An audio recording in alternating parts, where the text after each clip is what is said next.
Ayan, kukuha tayo ng tubig galing sa tangke ng tubig. Bali, itong tubig na to is ano na siya, bali napasingaw na natin 24 hours kasi galing naman to sa tangke natin sa taas.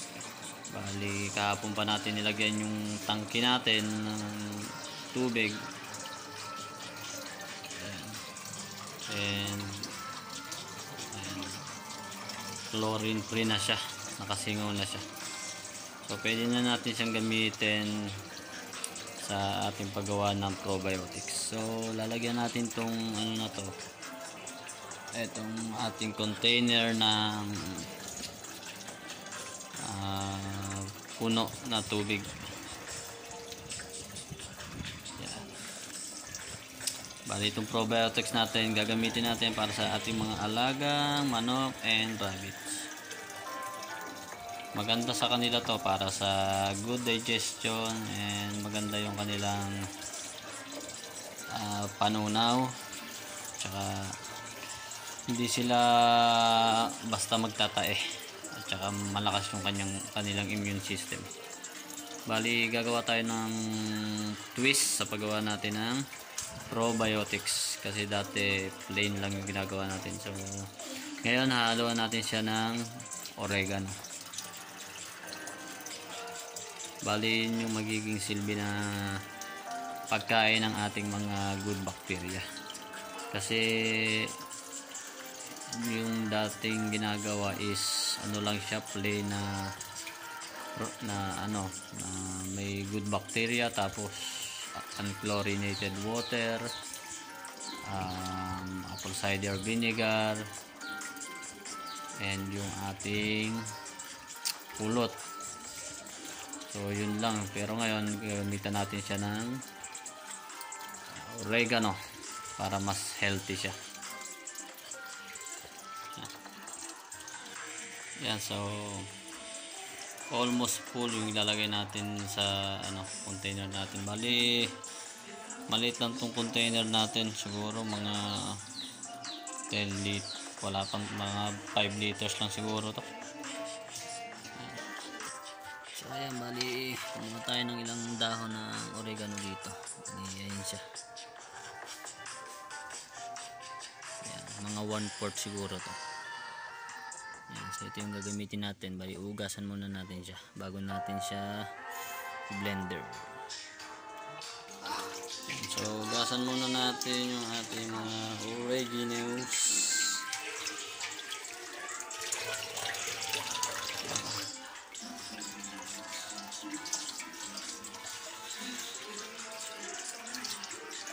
Para malinis siya.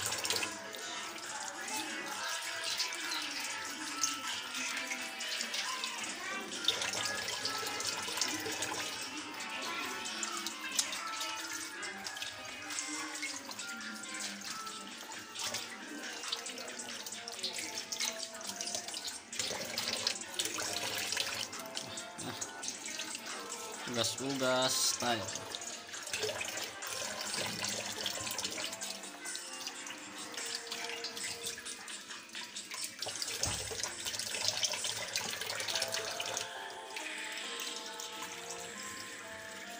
So ayan, ugasan na natin ang ating oregano. So yun lang natin siya konti, then pwede na natin siyang i-blender. So ayan, bali ito yung gagamitin nating tubig. Bali 8 to 10 liters to. Tapos siyempre yung ating apple cider vinegar, and yung pulot or yung molasses, and siyempre itong ating oregano. And gagamit din tayo ng yan, tapos gagamit tayo ng blender para makuha natin yung juice nito ng oregano. Bali, i-blender natin siya para pati yung mga fiber niya makuha natin. So lalagay natin to dito. Bali, naugasan na natin siya. Lalagay natin ang ating mga ano, mga oregano, mga 1/4 kilo to siguro to. Yan, lagay lang natin dyan lahat. Tapos tatakip natin siya dito. Yan, so yan na siya. Lagay lang natin dito sa ating pinaka blender. Tapos blender na natin siya. Let's go!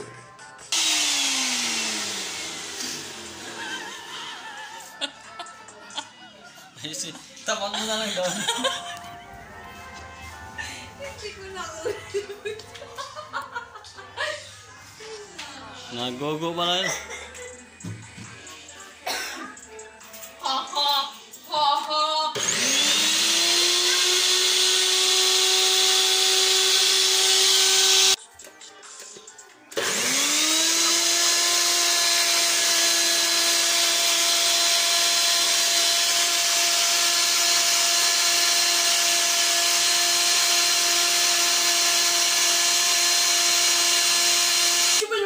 So ito na guys ang final result ng ating oregano, blend oregano. Bali konti lang yung nakuha din natin, pero ito hahalo natin ito lahat. Ayan na siya. So ihalo na natin siya. Tara guys, let's go! Ayan guys, so ihalo na natin siya. Ayan, so lagyan muna natin siya ng tubig para madali siyang isalin. Tapos haluin natin siya.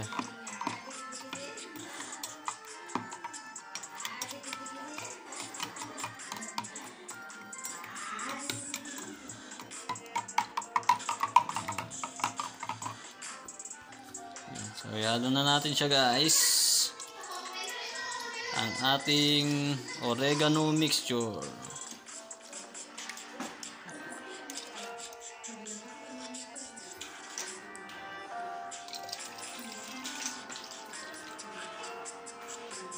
Ayan, pagkatapos din natin siyang haluin. Haluin lang natin. Bali itong container na to is maliit lang siya, yung kalahati lang ng container lagay ng tubig. Siguro mga 8 liters lang talaga yung naman.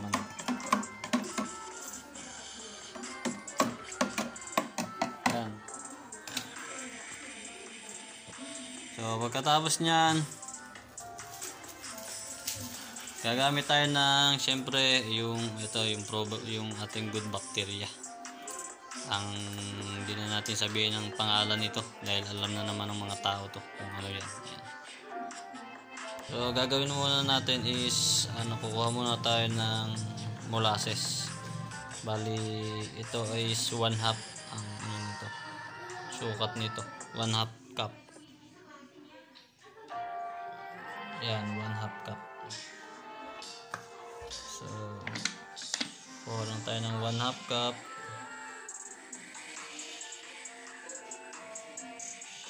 Ayan. Tapos nyan,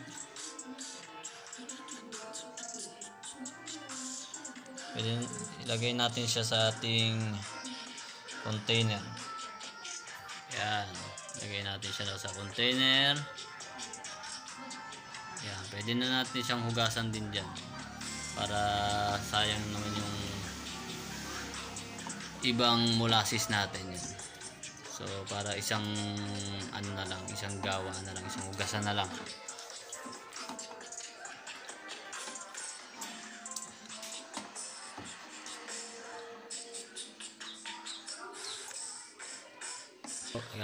So isusunod natin ang ating Yakult. Yan, bali 2 pirasong Yakult yan.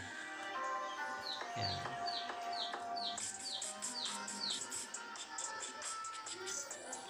Yan. Para malinis na rin yung ating panukat.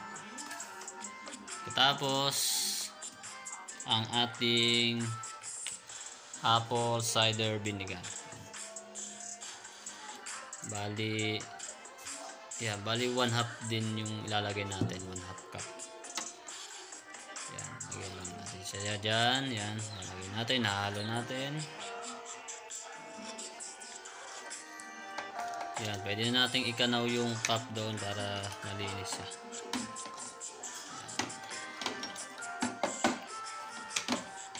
Tapos haluin natin para maghalo lahat ng ingredients natin.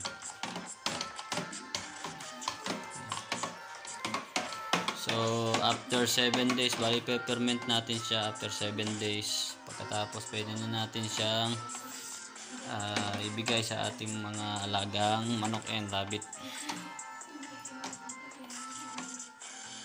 Yan, bali yung mga ginagawa lang namin dati, ang ingredients lang namin is itong apple cider, Yakult, molasses, tubig. Bali yun lang. Tapos ngayon, bali gawa tayo ng konting twist.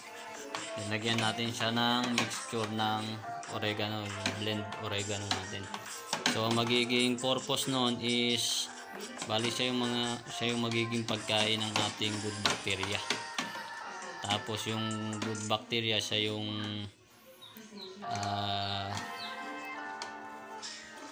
yan, tapos yung good bacteria natin siya yung magko-convert yun ng ating mixture oregano sa mga vitamins and nutrients para mas healthy yung ating probiotics.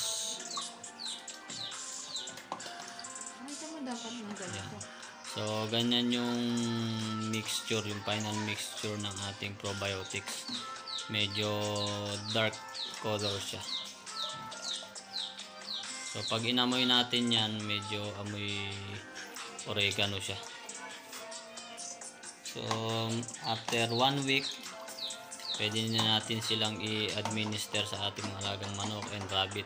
Subukan natin kung ano yung magiging epekto ng ating new probiotics and tingnan natin kung magugustuhan ng mga alagang rabbit natin. So Lagay mo doon habang binibigyan. So ayan, para mas talagang sure tayo na mix yung ating mixture, kalug-kalugin lang natin siya. Ayan, kalug-kalugin lang natin. Kalug-kalugin lang natin, ganun lang.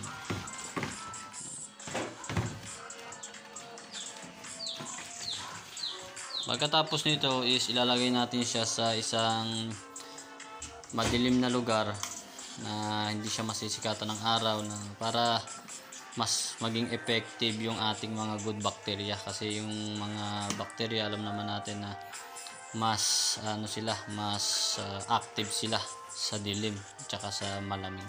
So ilalagay natin sila doon para mas maganda yung maging production ng ating probiotics. So let's go! So ayan, dito lang natin siya nilagay sa ilalim ng lababo natin. Ayan. So magantay tayo ng 7 days and i-update namin kayo sa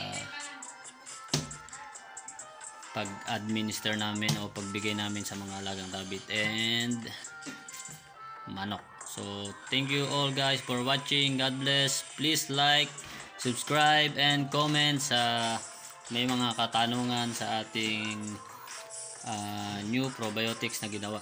So salamat guys. God bless always. Bye bye. Niggas in my grill tryna phase me.